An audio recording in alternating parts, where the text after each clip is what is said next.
This is video of an alleged monster in court. This video is per KATV in Arkansas.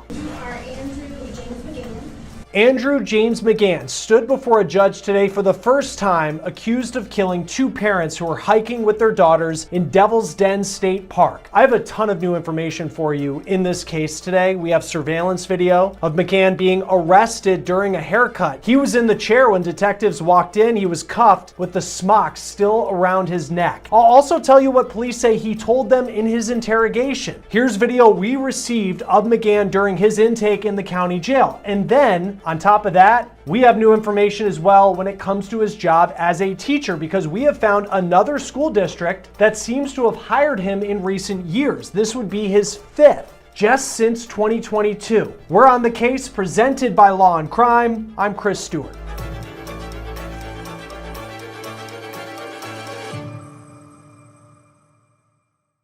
Andrew James McGann made his first court appearance today in Arkansas.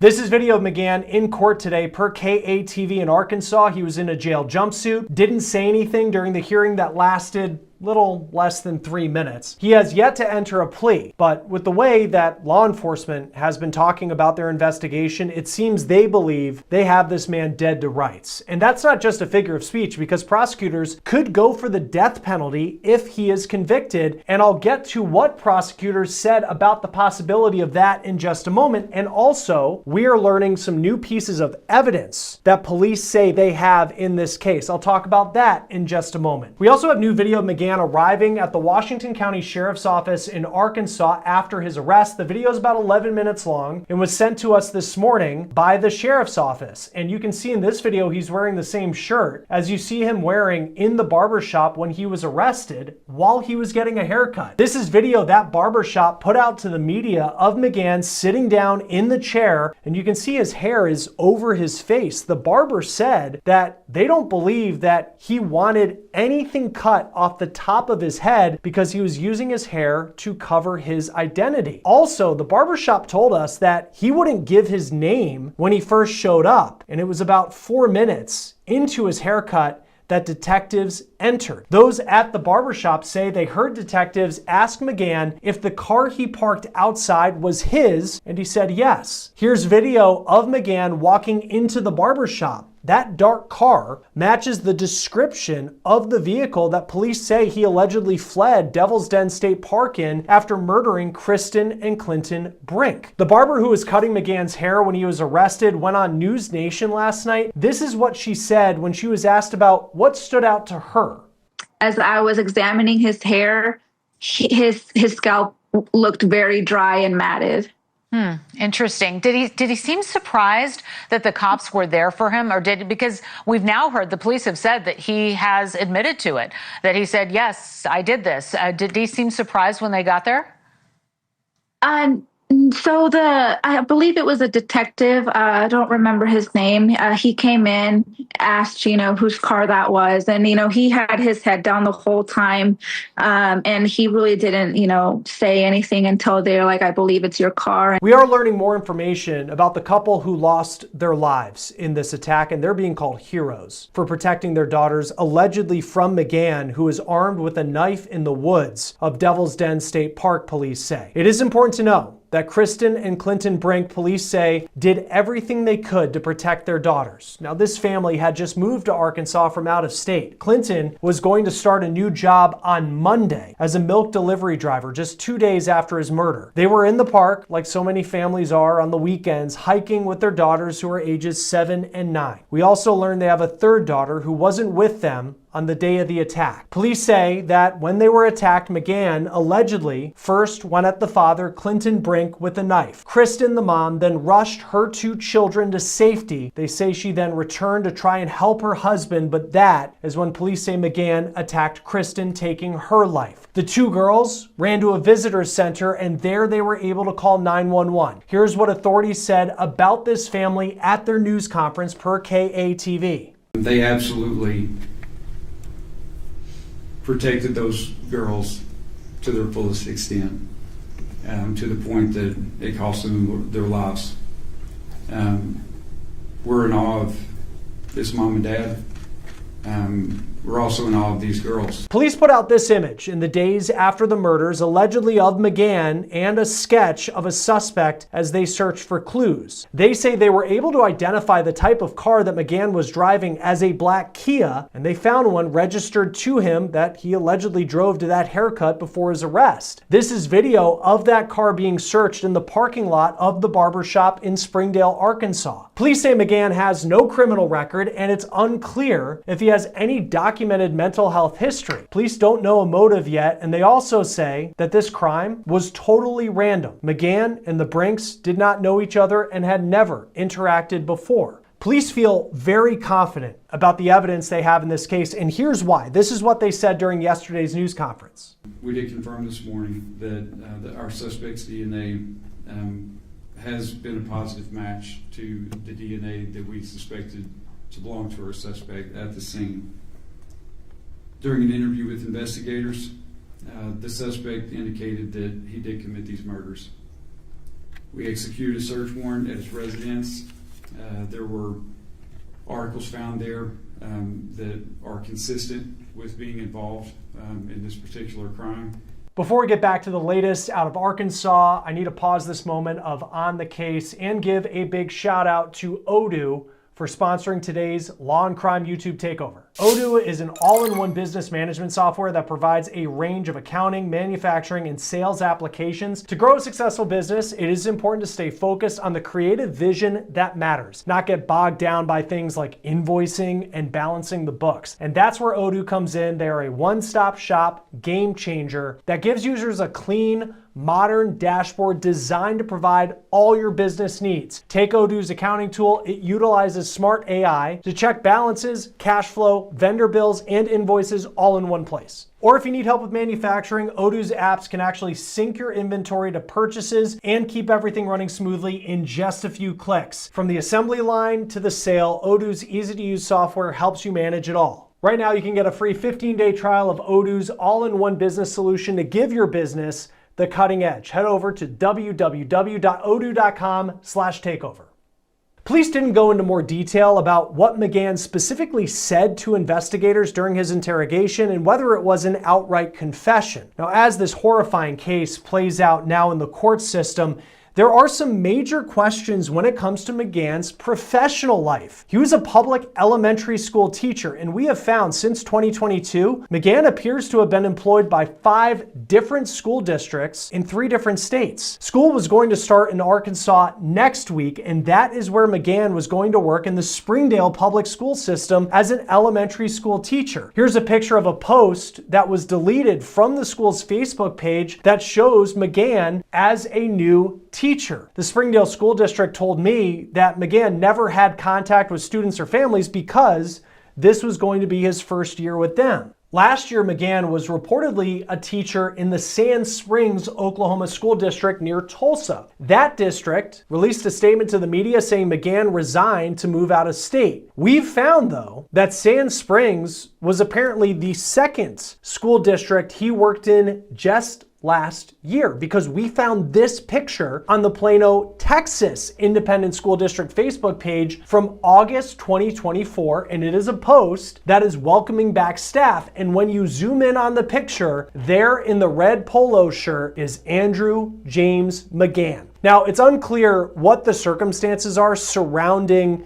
his employment in Plano and why he left in potentially the middle or beginning of the school year to move to Oklahoma. I have reached out to both the Sand Springs and Plano school districts for comment, and at the time of this recording, I have not heard back. The year prior, McGann worked in the Broken Arrow, Oklahoma school system, which is also outside Tulsa, and he resigned after 1 year in that system to move out of state. This is the statement that the school district sent me. Then you have the school that McGann worked in 2022, and this would be the 5th school district that McGann worked in. This one was based in Flowery Branch, Texas, outside of Dallas, and this is another welcome to the team post by an elementary school that has since been taken down, introducing McGann, where he talks about his interests and tries to paint himself himself as that warm figure you would want teaching children. But this parent says he was the opposite. She says that McGann acted inappropriately to girls in the class, and he was allowed to resign without punishment. We've reached out to this school district. We have also not heard back from them for their side of that story. Arkansas authorities say more will be done to look through McGann's past since he moved so often in the past couple of years. He is now facing 2 counts of capital murder. Arkansas is a death penalty state, and this is what the prosecuting attorney for Washington County, Arkansas said about the possibility of the death penalty if McGann is convicted. This case certainly has the aggravators that exist where a jury should get to decide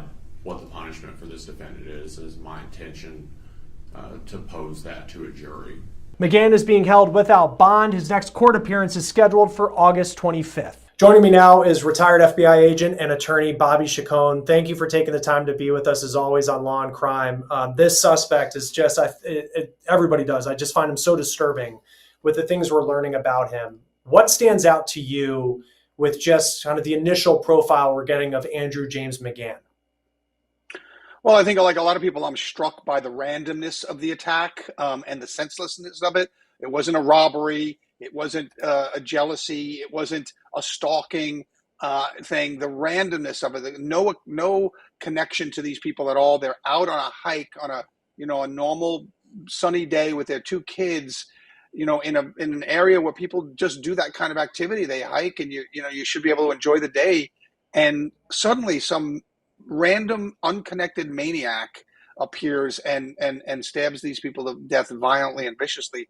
That's really what struck me, the fact that this was so random, so senseless, and so disconnected. It's kind of frightening because, it could have been any of us walking on that path at that time, and so I think that's what I'm most concerned with, the randomness of it. Yeah, and he gets arrested at a barber shop, and he's driving. What also stood out to me is he's still driving this black Kia that is what he fled the scene with. And investigators said that they looked up once they knew it was a Kia Stinger, I think it's called. They find his name as one of those that are now in the area. And it seems like he just didn't try to hide a lot of what do you make of that part of it, where it's not like he was on the run? Yeah, unfortunately, Chris, I mean, what I make of it is this may not be his first rodeo. I think he was very comfortable that he wasn't going to get caught, because when we now see that the police did a search warrant back at his residence, they found evidence consistent with him committing the crime. So he didn't clean himself. He didn't wash things or ditch things or get rid of things. He was very calm when he was arrested on that video. It seemed like he just did not expect to get caught, and he was very comfortable, which leads me to think that he may have done this before. How do you at this point, because he's worked in 3 different states. Well, he didn't start the job in Arkansas, but Texas, Oklahoma, and Arkansas. And then who knows, prior to 2022, what is the process now for law enforcement in trying to make sure that this wasn't a first time, or making sure that there's not something in the past that criminal that he's done? Yeah, so there's two teams that will probably be working this, right? One team has to focus on the murders in Arkansas of this young couple and the children witness, and they have to be solely focused on that because now he's in court, he's entitled to certain rights, speedy trial, things like that. So that will move along in the court system. You have to have the team dedicated to that. They searched his apartment, all the evidence. They can't be unfocused. They have to be focused on that. Anything any possible prior activity, crimes and such probably won't be relevant to that Arkansas case. The second team is going to be focused on what else he may have been doing prior. So they're probably gathering all the evidence that they're looking at in Arkansas for that case, and then hopefully sharing it with authorities in Oklahoma, in Texas, in any other places where he might have lived for any period of time, and say, do you have any unsolved attacks, maybe murders, that seemed random and that were never solved? Do you have anything like that? And maybe do you have DNA? Because now they have this guy's DNA that they can run through other crimes that they may have, unknown DNA. And since he's not in the criminal justice system, they may not get hits. But now they have his DNA here in Arkansas, and they can make that direct comparison on any similar type of attacks. Some maybe murders, doesn't even have to be murders. Any attacks like this where it was random, the victims didn't know the person, they just appeared out of nowhere and they were attacked. So I would definitely have a team working on that, dedicated to that. Not the case in Arkansas, but dedicated to looking at his prior places where he lived, and maybe you'll find something. Uh, his teaching career, you don't see teachers move around as much as he has in just the last couple of years. What stands out to you about the stints that he had and where he was working? Yeah, I mean, it does stand out to me because teachers, while they sometimes move around within a school district or even within a state, they stay within that same pension system. That's the benefit of teaching. You know, we know we don't pay our teachers enough, but at least at the end of their careers, hopefully they'll have a benefit of some type of pension. But you have to stay within a state to kind of gain that time of seniority and stuff. It really surprised me that he's moving from state to state. Now he's in his third state in 3 or 4 years, his third or fourth or fifth different school. At least one of which we know now he was let go because of behavioral problems in the classroom.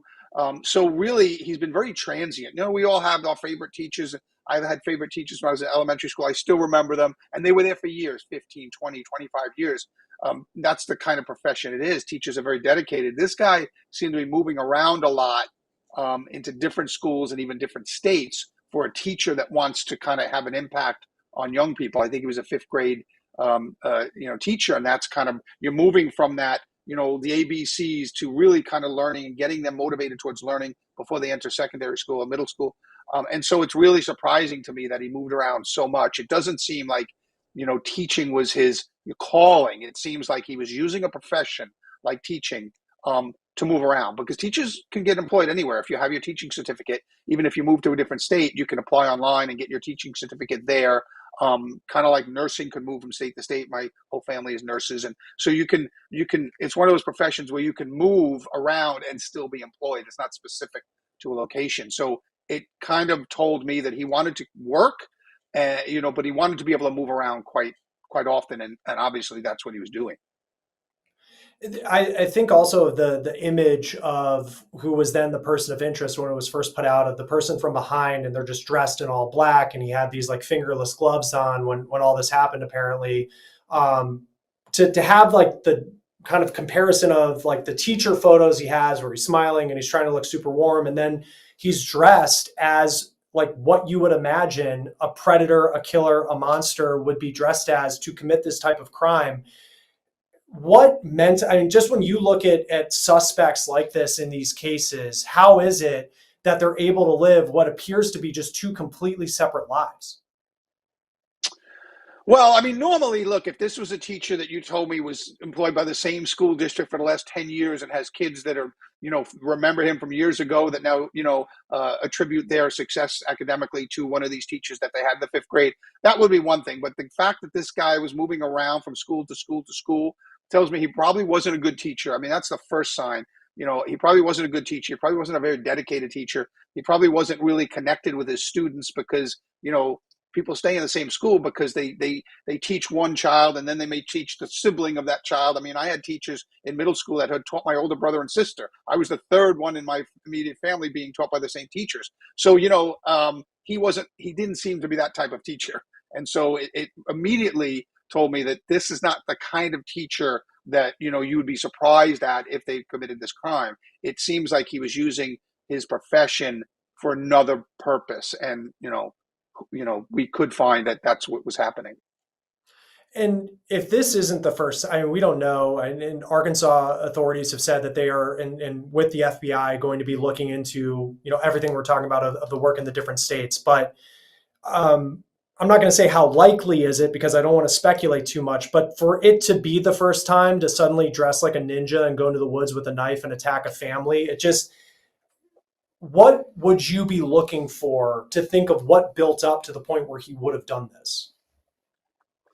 Well, I'd be looking for things in his apartment, and I'd be looking at his computer searches and things like that. So, what did they find? Did they find any, anything that could be considered like a token or a souvenir or a trophy kind of thing? So I'd be looking at that, because if he is, and this is speculation on my part, and I've been wrong before, but if he has committed these things before, there's a reason why psychologically he would do that. And so you would look at, did he keep anything from the past places that he lived and what types of things he kept. We already know that they found knives in his apartment. We don't know whether he found the motor weapon. They haven't revealed that yet.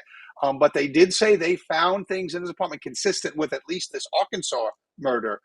So they found evidence in there. So he wasn't the kind of guy that completely ditched all the evidence right after the crime. He was keeping things. Now, why do you do that? There's a number of reasons why you do that. But, I would be looking for anything he had in his possession that relate to the prior areas where he lived and worked. Seems like prosecutors will go for the death penalty if he's convicted of these crimes. What are some of the things that need to be proven for it to reach that point where he would actually face that type of sentence? Well, I mean, obviously premeditation, and then usually there's, with a deadly, if you carry it out with a deadly weapon, if you do it like here in California, if you do it for greed, for financial gain, things like that, there are what we call in California special circumstances. So murder with special circumstances. So I haven't looked at the Arkansas law, but it's usually murder plus, and the plus could be a number of different things. Here in California, it's financial gain, or it's using a deadly weapon, something like that. So I'm sure that his actions here, and certainly the prosecutor has intimated that his actions here do qualify for a seeking of the death penalty. I mean, he obviously premeditated. He carried the murder weapon with him. This wasn't an argument. It wasn't road rage. It was anything but. And so he carried the weapon with him. He sped away. He knew he was going to either attack and or kill someone that day on that trail.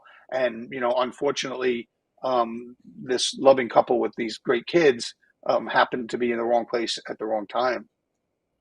Yeah, and to think they had just moved to Arkansas, they were just enjoying the outdoors, and he was going to start, Clinton Brink was going to start a new job on Monday, delivering milk in Springdale, Arkansas.